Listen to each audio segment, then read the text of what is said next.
El Señor esté con ustedes. Y con tu espíritu. Del Santo Evangelio según San Marcos. Gloria a ti, Señor.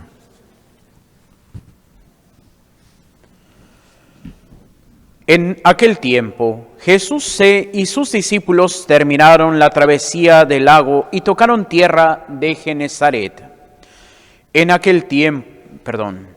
Apenas bajaron de la barca, la gente los reconoció y de toda aquella región acudían a él,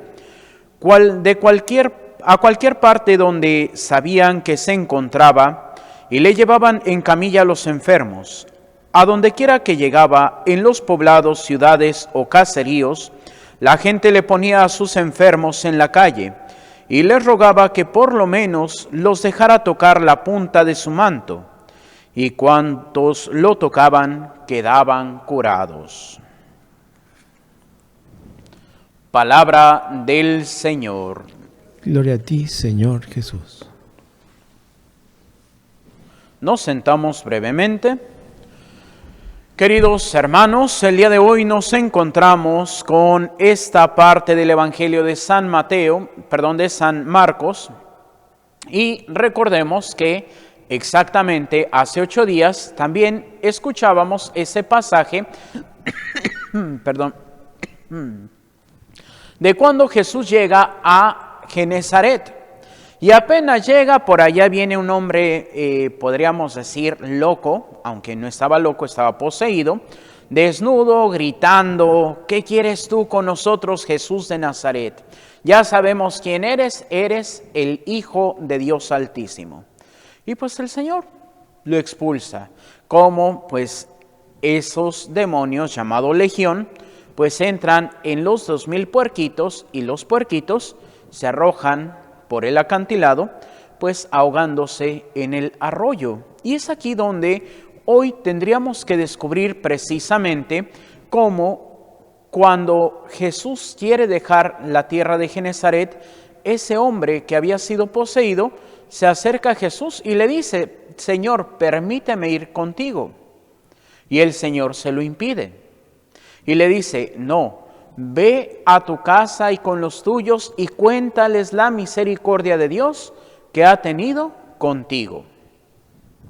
Después de una travesía, pues Jesús regresa a Genesaret. Y aquella comitiva que en su primera llegada a Genesaret le dijo: gracias por venir, pero regrésate por donde viniste, ahora no lo corre, ahora quiere que ayude a los enfermos, a los posesos, y por eso Jesús, en cuanto llega, ya hay una comitiva esperándolo, con enfermos, con paralíticos, con lisiados.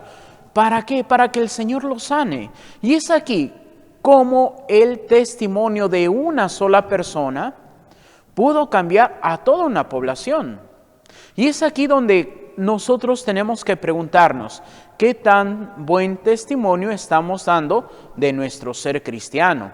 ¿Qué tanto estamos nosotros luchando verdaderamente por llamar a los demás hacia la fe? ¿Por qué? Porque hoy lamentablemente vivimos en una sociedad que día a día se aleja de Dios. Hoy vivimos en una sociedad que quiere buscar los principios, quiere buscar las comodidades, quiere buscar todo, pero desde mi yo, no desde el sentido de Cristo. Algo que en filosofía se le llama el giro copernicano. ¿Por qué? Porque Copérnico, pues aunque era sacerdote, también era físico y también le gustaba pues un poquito el ver los astros. Entonces fue el primero que dijo que el sol no giraba en torno a la tierra, sino la tierra giraba en torno al sol. Y después la filosofía llamó giro copernicano cuando quita la filosofía a Dios del centro y pone al hombre. Y entonces, ¿qué es lo que se busca? Ya no voy a buscar los principios, las verdades, voy a buscar lo que yo quiero. Ya no voy a buscar lo que el Señor me pide, sino voy a buscar lo que a mí me place. Y es ahí donde tenemos ese error, es ahí donde no podemos encontrar ahora sí que ese verdadero sentido de mi vida cristiana, porque todo va a estar supeditado a lo que yo quiero. ¿Cuántos, y recuerdo porque el cardenal Sará lo mencionó en una conferencia que tuvo, acerca del baile litúrgico, cuando todavía estaba en vida el Papa San Juan Pablo II, y pues el prefecto para la doctrina de la fe era el cardenal Joseph Ratzinger, y pues de varias diócesis de Estados Unidos, de Latinoamérica y sobre todo, pues le mandaron preguntar a la congregación que cuál era el baile litúrgico. ¿Por qué? Porque pues vinieron las misas carismáticas y había danza ahí dentro de la misa, y lo que el entonces cardenal Joseph Ratzinger respondió: si no se es de África, no hay ninguna danza sagrada. ¿Por qué? Porque para África sí se permite, y por ahí podemos ver los videos de misiones. Por ahí la OMPE tiene algunos videos ahí en el YouTube. Y bueno, cuando están en África, pues están ahí y pues los africanos hacen sus movimientos, que no es una danza, más bien es un movimiento generalmente de manos, sobre todo en la entrada, en el ofertorio y en algún otro momento.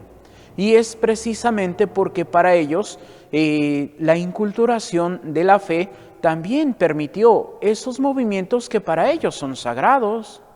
Pero para todos los demás que no tenemos un baile ritual, un baile sagrado que se haya inculturado, sino que aceptamos la fe en Jesucristo como lo marca la fe de la Iglesia, entonces sabemos que lo más sagrado no es un baile, sino es el sacrificio del Señor. Y es ahí cuántas veces nos perdemos porque es que no siento bonito, es que me aburre la misa, es que esto, es que el otro. Y es ahí porque no hemos encontrado verdaderamente al Señor. Y es algo que el Evangelio del quinto domingo del tiempo ordinario decía: ustedes son la sal de la tierra, ustedes son la luz del mundo. Y podríamos preguntarnos, por ejemplo, un San Ignacio de Loyola, que cuando está allá en la guerra con los franceses, pues avientan una bala de cañón, le pega en el pie, y pues todavía los soldados franceses se lo llevaron a la casa de sus hermanas para que se recuperara.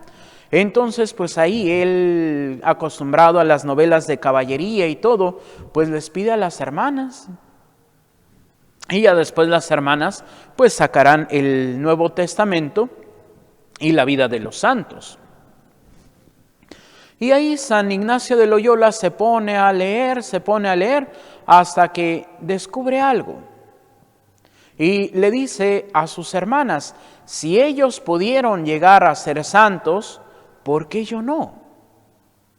Y estamos hablando en un tiempo en donde pues estamos pasando la reforma protestante con Lutero, y pues se va a empezar lo que se le va a llamar la contrarreforma.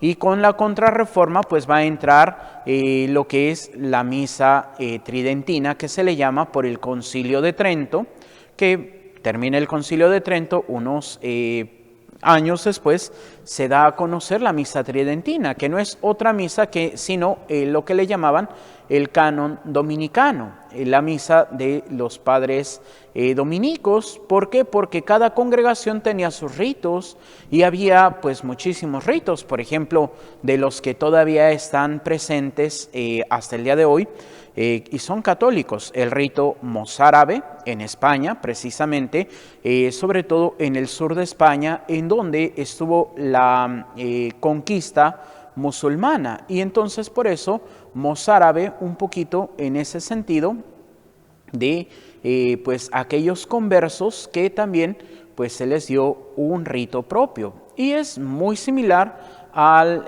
rito más que el católico, el ortodoxo, que pues bueno, podemos compararlo y es muy similar. Poquitas cosas varían, como por ejemplo en el rito ortodoxo, el ofertorio no se hace en la misa, sino se hace antes de la misa. Se prepara el cáliz, se prepara el pan y pues bueno, ellos tienen un pan que se llama la prósfora, en donde solamente se consagra el centro, que es el sello que le llaman el Nica, que quiere decir Cristo Jesús, XC, NIK, vencedor de la muerte. Y bueno, pues es eso lo que consagran y también unos signos por la Virgen María, por los santos y sobre todo en el canon romano cuando empezamos a hacer esa conmemoración de los santos y se hace en dos momentos. El primero antes de la consagración, el segundo después de la consagración, en donde se menciona a la Virgen María, San José, a los apóstoles y se nombra ahí a los distintos apóstoles y a los primeros papas. Lino, Cleto, Clemente, Sixto, Cornelio, Cipriano, Lorenzo, Crisógono, Juan y Pablo, Cosme y Damián. Son los primeros papas de la Iglesia. Y ya después de la consagración se pide por San Juan Bautista, San Esteban, Matías, Bernabé, que son otra lista de santos y se invoca también a Felicitas y Perpetua, Águeda, Lucía, Inés, Cecilia, Anastasia. Y bueno, pues también pues nuestros hermanos ortodoxos pues nombran santos particulares de ellos. Y es ahí lo que se consagra. Y ya después también una miguita de pan, porque ellos usan pan, una miguita de pan por cada intención. Nosotros en la comunión, o más bien en la oración colecta, tomamos todas las intenciones para ofrecérselas a Dios. Ellos lo ofrecen en el ofertorio. Ya en el prefacio que se nombra, hay momentos en donde se pone para pedir por los vivos, por los difuntos. Y es ahí donde pues podemos descubrir que era todavía más estricta la norma y ahora sí que, como lo pone en las rúbricas el Papa San Pío V, a veces si el sacerdote no hacía el gesto correcto, no decía la palabra correcta, pues era a veces hasta so pena de que la celebración eucarística fuera inválida.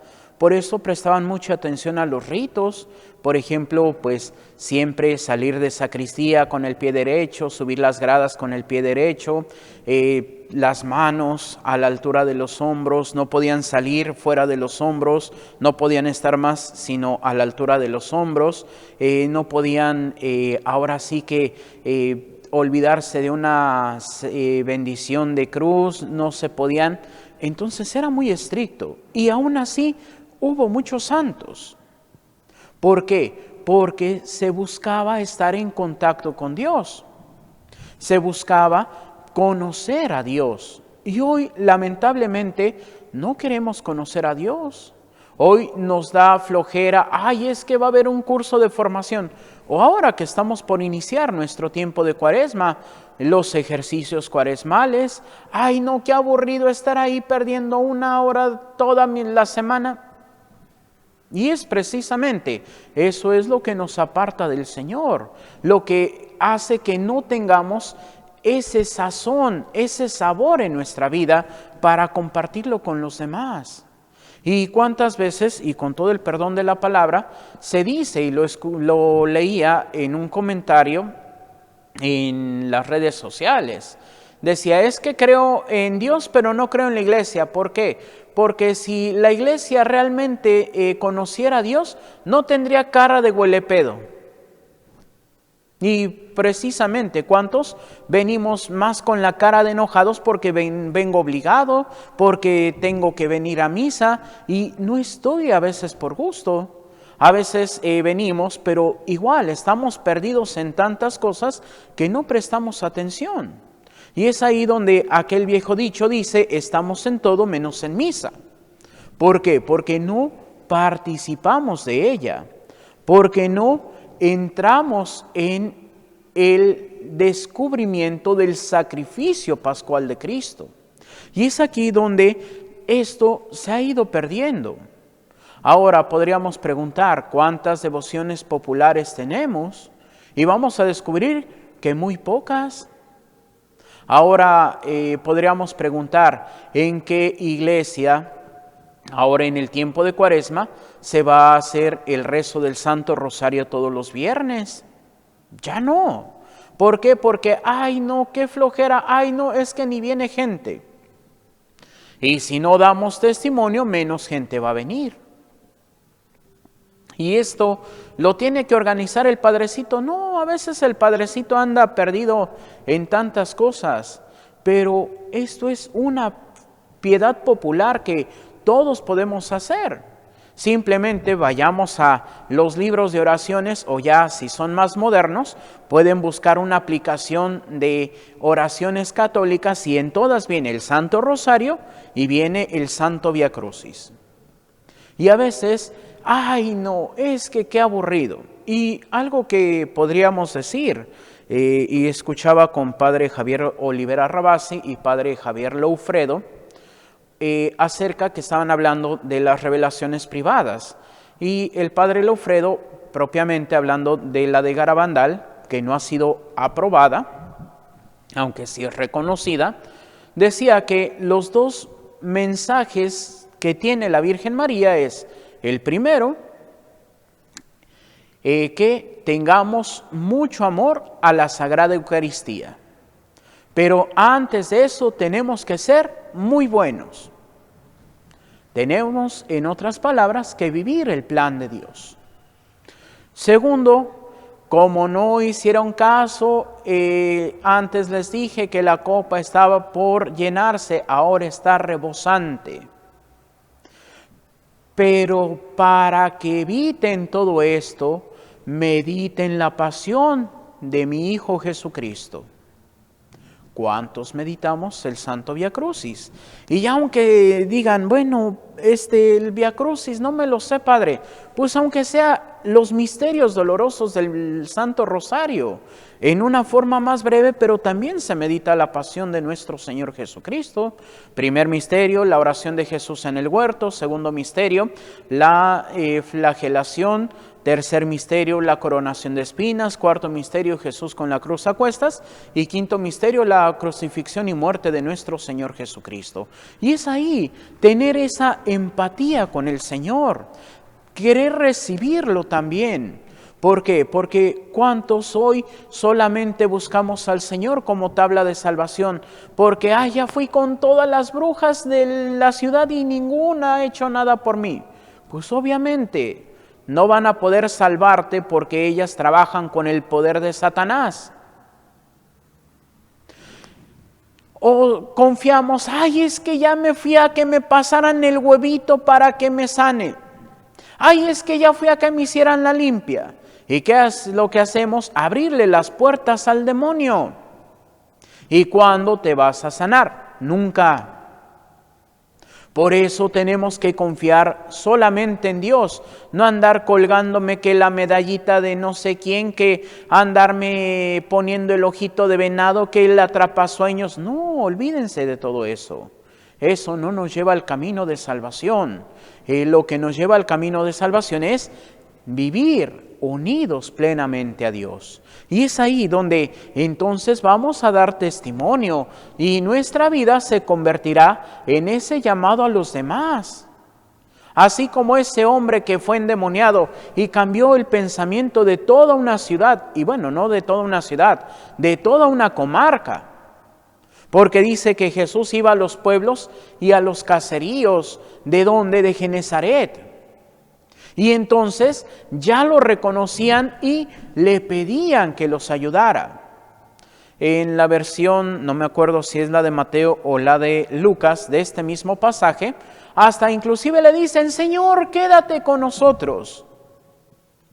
Y el Señor les concede 2 días más para estar con ellos. Y ya después dice que tiene que irse. cuando en un primer momento fue rechazado por esa misma gente, por esa fe, por ese amor, por esa misericordia que tuvo con aquel hombre despreciado, cambia. Y podríamos preguntar, ¿a cuántos hemos cambiado nosotros? ¿A cuántos hemos transformado su vida de pecado? Y podrán decir, ay Padre, pero es que yo no soy Jesús. No, pero estamos llamados a ser Jesús. Por eso dice San Pablo en su carta a los Gálatas, ya no soy yo el que vive, es Cristo que vive en mí. Y es ahora donde tenemos que aceptar. Es ahora donde tenemos que abrir nuestro corazón. Generalmente antes de la misa ponen el canto de In persona Christi. Y empieza, ya no soy yo el que vive, es Cristo que vive en mí. Mi vida la he rendido porque ahora lo tengo en ti. Eso es lo que tiene que ser el cristiano. Como dice también San Juan Bautista, cuando le dicen, oye Juan, aquel que bautizaste ya te está tumbando el changarro porque está bautizando allá arribita. ¿Y qué es lo que dice Juan Bautista? Conviene que Cristo crezca y que yo disminuya. Y eso es el trabajo del cristiano. Dejar de lado mi yo para revestirme de Cristo. Y ya hemos sido revestidos de Cristo, pero no hemos querido vivir nuestro compromiso. ¿Qué día nos revestimos de Cristo? El día de nuestro bautismo, cuando se le pone la ropita blanca al niño y el sacerdote dice, si es uno solo, le dice el nombre. Por ejemplo, Juan, recibe esta vestidura blanca, que esta vestidura blanca que hoy portas sea el signo de tu nueva dignidad de cristiano. Consérvala sin mancha hasta la venida de nuestro Señor Jesucristo. Después de eso, ya se hace la entrega de la luz y terminado la entrega de la luz, se hace la efetación y hacer la señal de la cruz en los oídos del bebé y en su boca. Y se dice, Éfeta, el Señor que hizo oír a los sordos y hablar a los mudos te conceda su tiempo, escuchar su palabra y profesar la fe. Y ya después de eso, el sacerdote termina diciendo, los que han sido bautizados en Cristo, de Cristo se han revestido. Y ahora tenemos que preguntarnos, ¿realmente vivo con ese revestimiento de Cristo? ¿O vivo en el pecado? ¿Vivo en los placeres desordenados? ¿Vivo en los vicios del mundo? Y tendríamos que preguntarnos, ¿qué es lo que hoy tenemos que hacer para poder regresar a vivir nuestro compromiso? Y lo que va a decirnos el Señor, ya más adelante en el Evangelio, si tu ojo es ocasión de pecado, arráncatelo y tíralo lejos. Si tu mano es ocasión de pecado, córtatela. Y a veces podríamos decir, ay, pero me tengo que arrancar el ojo porque ya vi mal a una persona. No, no significa eso. Significa que quites tus actitudes que caen en el pecado. En otras palabras, alejarnos de la tentación. Pero ¿cuántas veces no queremos alejarnos de la tentación? ¿Por qué? Porque muchas veces me gusta el pecado. Y podrán decir, ay Padre, ¿cómo dice eso? Pues simplemente podríamos decir, ¿cuántos en las fiestas a veces comemos de gula? ¿Por qué? Porque pues es que vamos a festejar, por ejemplo, ahora el pasado 2 de la Candelaria. Ay, pues la fiesta de la Candelaria y los tamalitos y que me tengo que comer uno de verde, uno rojo, uno de mole, el de plátano, el de piña, el de elote y andamos zumba y zumba y zumba de elotes, digo de tamales. Y a veces ya no queremos, pero hay el champurradito y caemos. Y es ahí. Y podremos decir, ¿y a quién no le gusta comer? Yo creo que a todos nos gusta comer y hasta tenemos nuestros platillos favoritos. ¿Y qué es lo que quiere el Señor cuando dice, arráncatelo? Pues bueno, por más que disfrute la comida, pues no tengo que comer cuando ya no tengo hambre, porque a fin de cuentas hasta me puedo enfermar. ¿Por qué?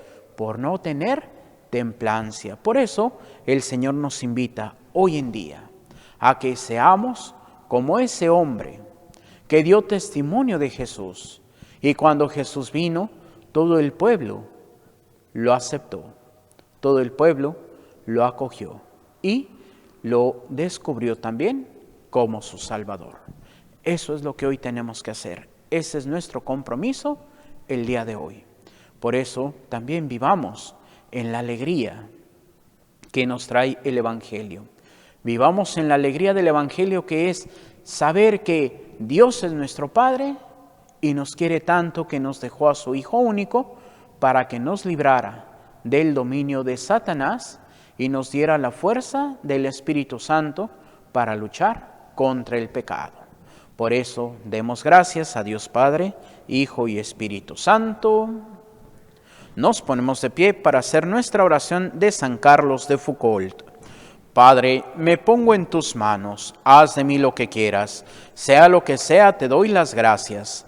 Estoy dispuesto a todo, lo acepto todo, con tal de que tu voluntad se cumpla en mí y en todas tus criaturas. No deseo más, Padre, te confío mi alma, te la doy con todo el amor de que soy capaz, porque te amo y necesito darme a ti, ponerme en tus manos, sin limitación, sin medida, con una confianza infinita, porque tú, Señor, eres mi Padre. Amén. Nos sentamos y continuamos con nuestra celebración.